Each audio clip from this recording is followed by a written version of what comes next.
Hey honeys, this is a bit awkward right now because I find myself wearing this color a lot. I bought this over the weekend and I just realized it looks similar to something that I filmed with 2 weeks ago maybe.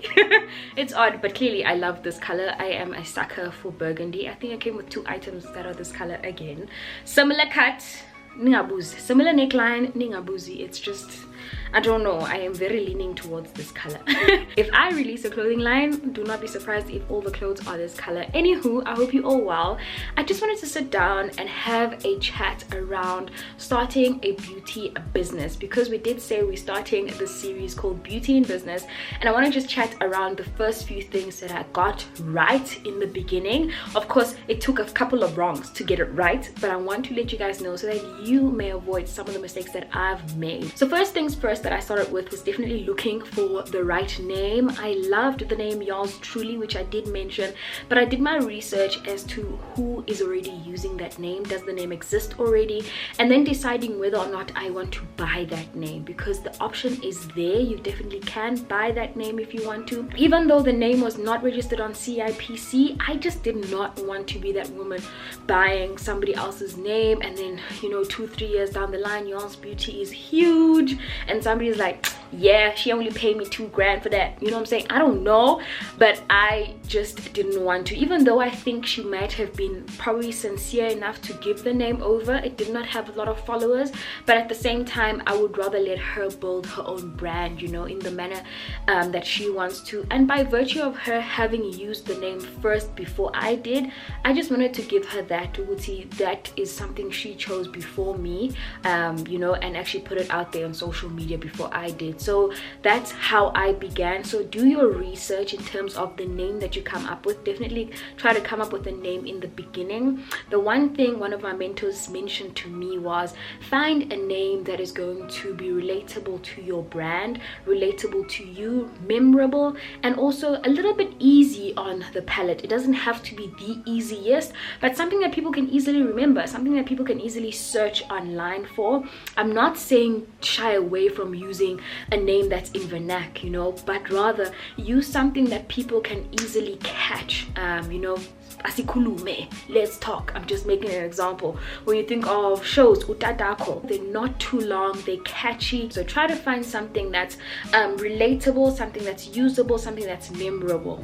Okay, second thing I did was definitely register the company, which is super important. I wouldn't advise going to register the name if you're still toying with the idea of starting the business, but once you are sure that you're going ahead to start that business, I would definitely say go ahead and register it. What my accountants have taught me very well is you don't want to find yourself on CIPC with multiple companies. It's not a good look, and also in the long run it just doesn't look good when you are directing all these other companies that don't really exist. They've done nothing and they're just sitting on sick. Okay, I also believe for tax purposes it's more beneficial if you're a director in one company as a small business in the beginning.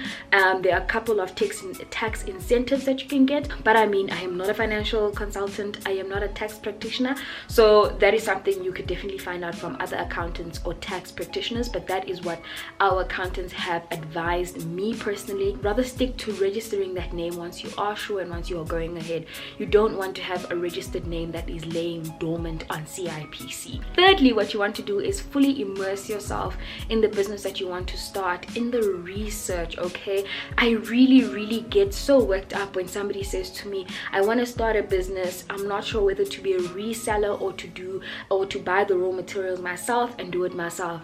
That needs you to fully immerse yourself into the research that goes into that. You need to be the one finding out which one is cheaper, what are the costs, where are the suppliers for this. You know, Google has given us the free platform to search whatever we want, and if we cannot find it on Google, surely it should be on YouTube. If we can't find it on YouTube, I am almost sure somebody out there knows. Even your neighbor might know. But do not go and rely on somebody to respond to a DM where you are possibly lazy enough to simply search on Google for it, you know. So try and always just find other resources other than waiting for people to answer your questions. Rather find technology and use it wisely to do it for you, you know. If you want to go into the textile industry, find out who is doing what and where they are located, you know. Find out their numbers. There's also no problem in calling people. I have made a lot of calls since the beginning of the year, calling different suppliers, trying to find out how much is this, where can I find that. And when I don't know, even, I mean, my manufacturers have led me to the right printers,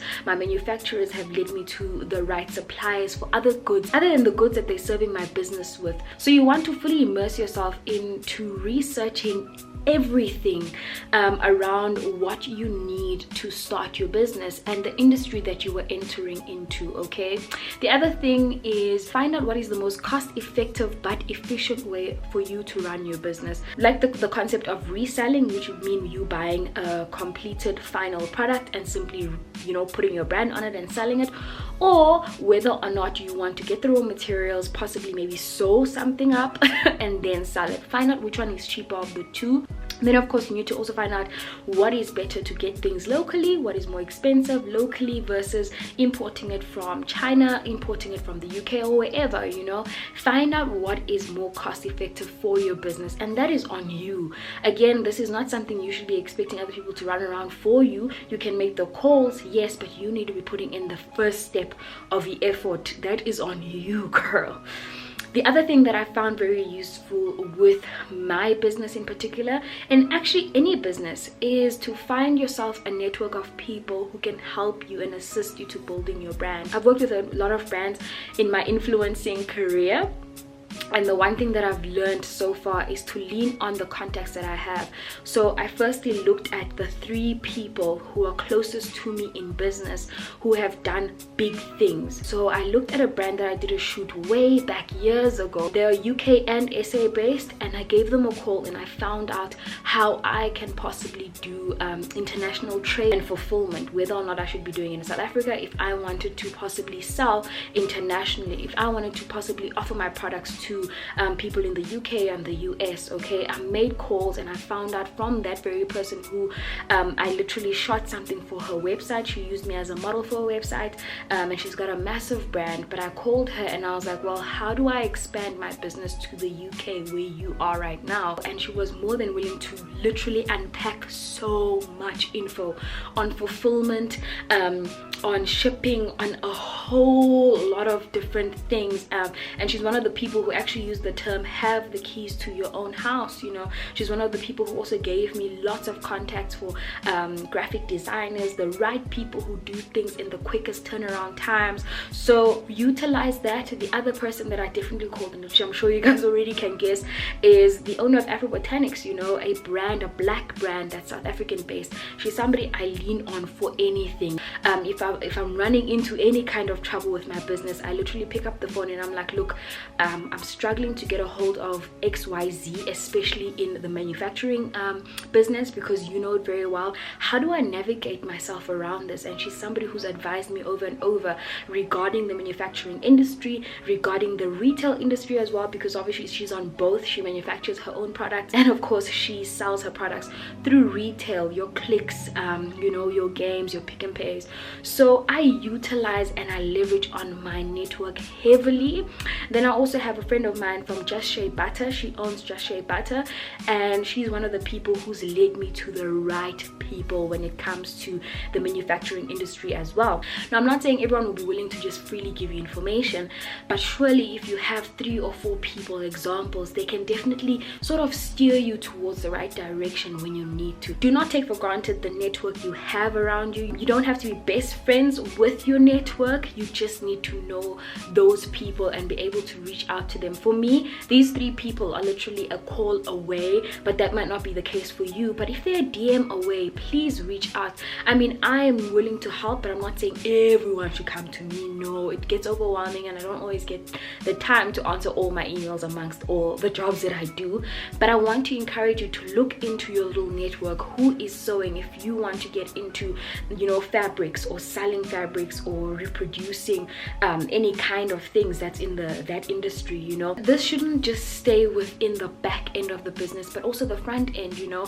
Have people in your network who can review your products for you, people who are honest, who are objective, who are unbiased in their opinion, people who can tell you straight, this does not work, change X and Y ingredients, something is not right with this product. Somebody who will be able to be honest with you, so that when you do create your final product, you know that you've given it your all and it can actually pass all the tests that it may need to go through, you know what I mean, and that it's market ready to hit the shelves and for people to literally grab it and you sell out. It is really crucial for you to have a sound and objective board of directors, that being your network, your closest people, who will be honest and objective with you on any single subject. Not your mom, not your husband, and not your closest friends. Those people around you who've done great in business, who are almost virtual mentors to you, are probably the best judge of your final product, and of course your product during the process of making it that final product. That is it from me, guys. Please comment down below if you've got any other questions around laying the right foundation for your business, and of course do let me know if you enjoy this content. Give it a massive thumbs up if you do, and don't forget to subscribe if you haven't already. Bye.